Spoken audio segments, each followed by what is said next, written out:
ठरलं तर मग मालिकेच्या आजच्या भागामध्ये आपण पाहणार आहोत की चैतन्यने आता सगळे रिपोर्ट्स आणलेले असतात. त्यामुळे अर्जुन हा प्रचंड खुश असतो. अर्जुन ते रिपोर्ट्स पाहतो तर सायली म्हणत असते की हे तर ते रिपोर्ट्स आहेत, म्हणजेच साक्षीकडे 2 मोबाईल्स आहेत. आता आपलं कामच सोपं झालं ना. त्यावर अर्जुन म्हणतो की हो, आता खरी मजा या 10 दिवसात येणार आहे.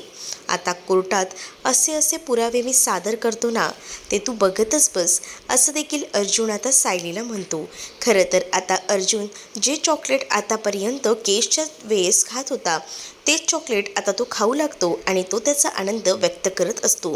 कारण आता पूर्णपणे केस त्याच्या बाजूने आलेली असते आणि त्यामुळेच आता त्याला एकदम भारी वाटत असतं.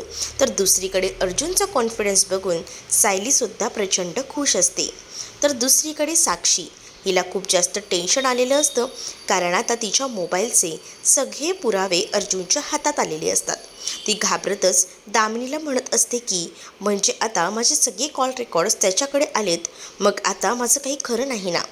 त्यावर अर्जुनला आपण हँडल करूया, पण मी जसं बोलली आहे तसंच तुला करावं लागेल, असं देखील आता ती म्हणत असते.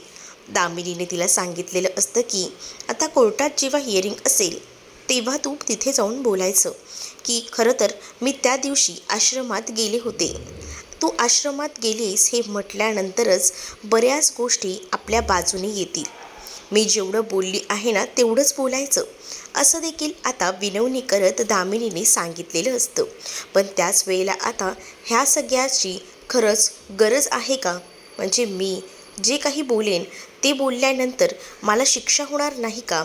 असे अनेक प्रश्न साक्षीला पडलेले असतात आणि त्याचबद्दल साक्षी आता दामिनीशी बोलत असते. दामिनीवर तर आता महिपत प्रचंड चिडलेला असतो.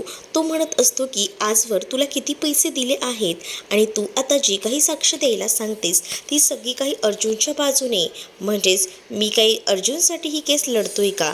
काही चाललंय काय नेमकं? मलाच कळत नाही. इतका पैसा मी खर्च करतोय आणि तुम्ही हे सरळ म्हणताय. त्यावर आता महिपतला जास्तच उत्तर देत असताना दामिनी म्हणते की पहिल्यांदाच जर तुम्ही सगळं खरं सांगितलं असतं ना तर आज ही वेळ आली नसती. तुम्ही पहिल्यापासूनच सगळं काही खोटं सांगत आलायत आणि म्हणूनच तुमच्यावर ही वेळ आलेली आहे, असं देखील ती म्हणत असते. आणि आता कोर्टात मी जेवढं सांगितलंय ना तेवढं बोलायचं, तेच बोलल्यानंतरच तुझी या सगळ्यातनं सुटका होणार आहे. तर इकडे आपल्याला पाहायला मिळतं सगळीच जण नाश्ता करत बसलेली असतात. प्रिया मुद्दामून आईबाबांना भडकवायचा प्रयत्न करत असते. ती म्हणत असते की अर्जुने ना ही केस हरल्यानंतर अर्जुनला खूप मोठा त्रास होणार आहे. तर कल्पना आणि पूर्णाजीसुद्धा म्हणत असतात की ही केस संपते तरी कधी नक्की? किती दिवस झाले ही केस सुरू आहे? ही केस संपल्याशिवाय ना अर्जुनच्या डोक्यावरचं टेन्शन आहे ना कमी होणार नाही आहे, असं देखील आता ते दोघंही जण बोलत असतात. तेवढ्यातच आता तिथे सायली आणि अर्जुन येतात. सायली आणि अर्जुन जे येतात तेव्हा मात्र ते आता हे सगळं काही बोलणं ऐकतात. अर्जुन आता कल्पनाला म्हणत असतो की या 10 दिवसातच निकाल लागणार आहे आणि काही झालं तरी ही केस मी जिंकणार आहे, असं तो कॉन्फिडन्सने सांगतो. जेव्हा अर्जुन हे सगळं बोलतो तेव्हा खरं तर काय बोलावं आणि काय नाही प्रियाला समजत नाही.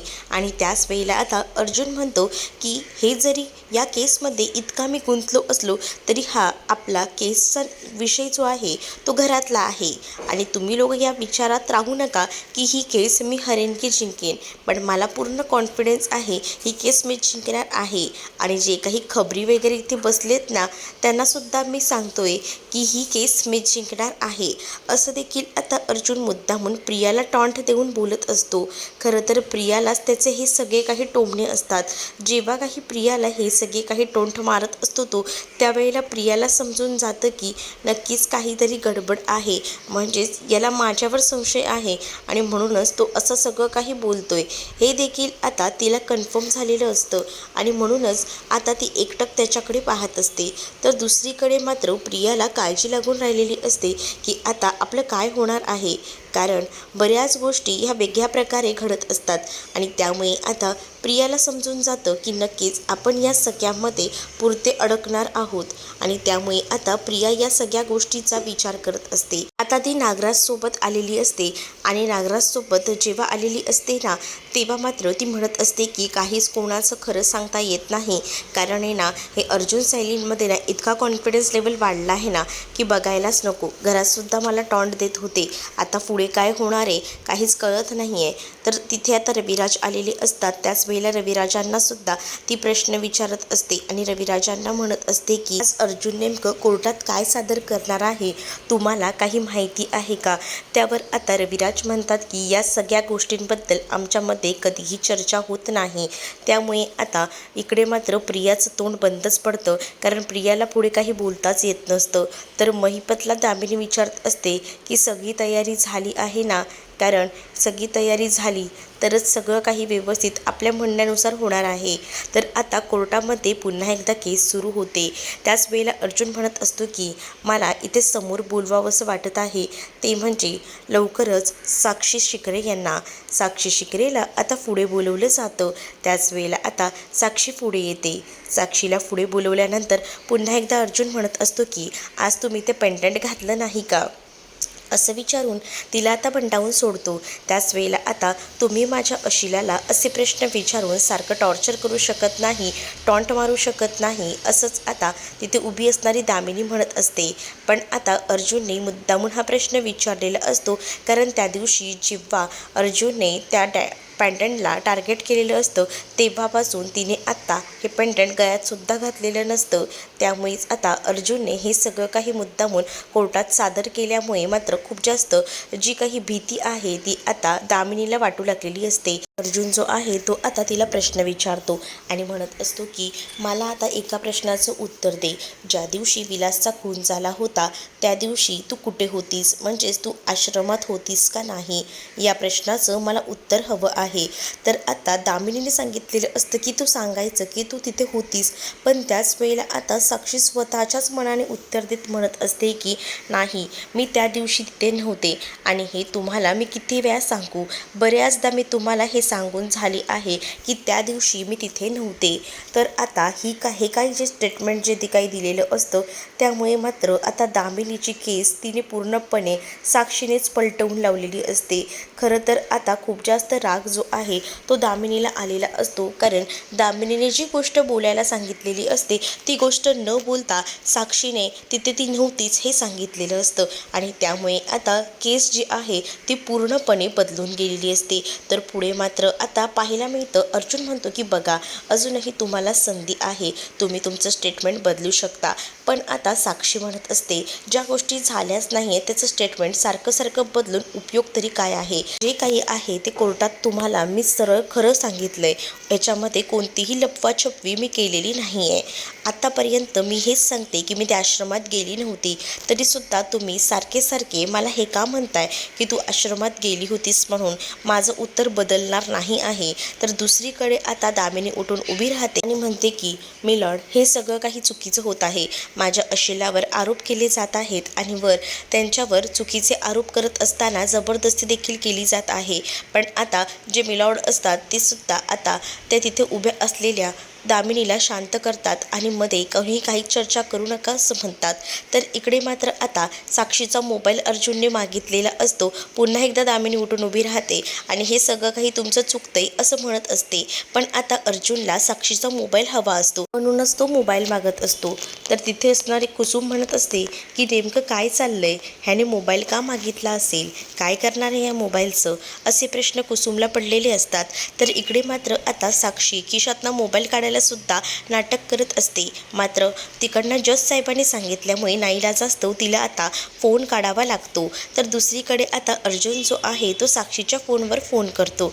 त्याच वेळेला आता त्या फोनची बरोबर रिंग वाजते ज्या फोनवर अर्जुनने फोन केलेला असतो. पण आता अर्जुन साक्षीच्या दुसऱ्या नंबरला देखील फोन करतो आणि जेव्हा अर्जुन साक्षीच्या दुसऱ्या फोनला फोन करतो ना तेव्हा रिंग या फोनवर न वाजता भलतीकडेच वाजत असते आणि त्यामुळे आता कळत नसतं असतं की नेमकी रिंग वाजते तरी कुठे आहे. म्हणूनच आता अर्जुन म्हणतो की हा फोन कुठे आहे, कोर्टातच आहे, पण हा फोन नेमका आहे तरी कोणाकडे. आणि असं बोलून तो सगळीकडे तो फोन शोधायला सुरुवात करतो.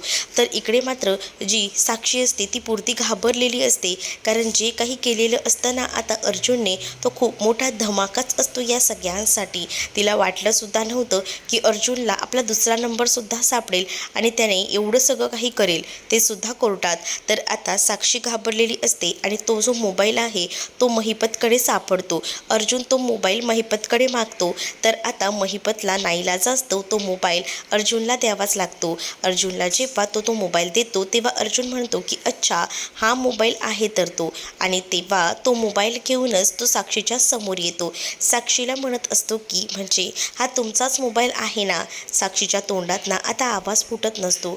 कसा फुटणार आहे, कारण आतापर्यंत कोर्टात जे काही ती सांगत आली ते सगळं काही खोटं होतं आणि आता तिला अर्जुन हे सगळं मान्य करायला सांगतोय तर तिच्याकडनं ते मान्य होत नसतं. आणि म्हणूनच ती आता अर्जुनकडे पाहत असते. अर्जुन तिला म्हणत असतो की बघा हा तर नंबर तुमचाच आहे आणि या नंबरबद्दलचे सगळी इन्फॉर्मेशन जी आहे ती माझ्या हातात आहे, त्यामुळे खोटं बोलण्याच्या आधी ना विचार करा, कारण या मोबाईलमधून जे काही कॉल्स रेकॉर्डिंग झालेले आहेत त्याचे सगळे रिपोर्ट्स माझ्याकडे आहेत, त्यामुळे आता या टायमिंगला खोटं बोलू नका असं बोलून तो तिला चांगलंच अडकवतो. जेव्हा आता अर्जुन तिला हे सगळं काही बोलतो तेव्हा मात्र साक्षीची बोलतीच बंद झालेली असते. साक्षीला काय बोलावं आणि काय नको हे समजत नाही. साक्षी मोठ्या द्विधा मनस्थितीत अडकलेली असते.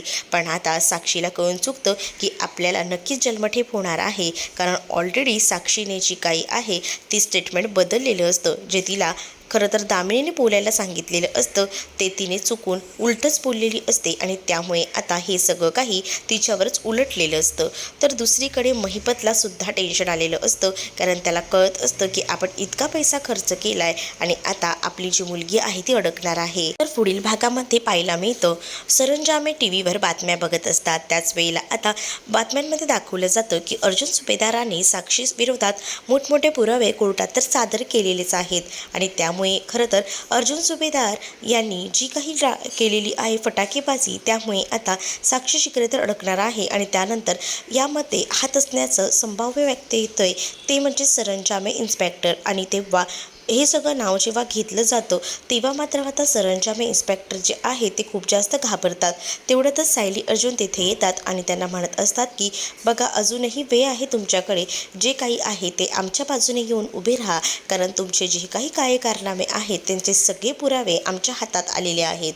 आता बातम्यांवर सुद्धा दाखवले जात आहे आणि जेव्हा तुमचे सगळे कारनामे जेव्हा तिथे दाखवले जातील तेव्हा तुमचं काय होईल याचा सुद्धा विचार करा, असं देखील आता अर्जुन जो आहे तो बोलत असतो.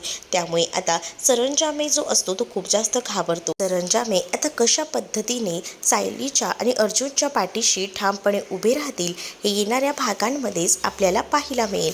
तुम्ही जर आपल्या चॅनलवर नवीन असाल तर आपल्या चॅनलला नक्कीच सबस्क्राईब करा, व्हिडिओला लाईक करा आणि हा भाग कसा वाटला हे सुद्धा मला कमेंटमध्ये नक्कीच कळवा. चला तर मग भेटूया उद्याच्या भागात. तोपर्यंत टाटा बाय.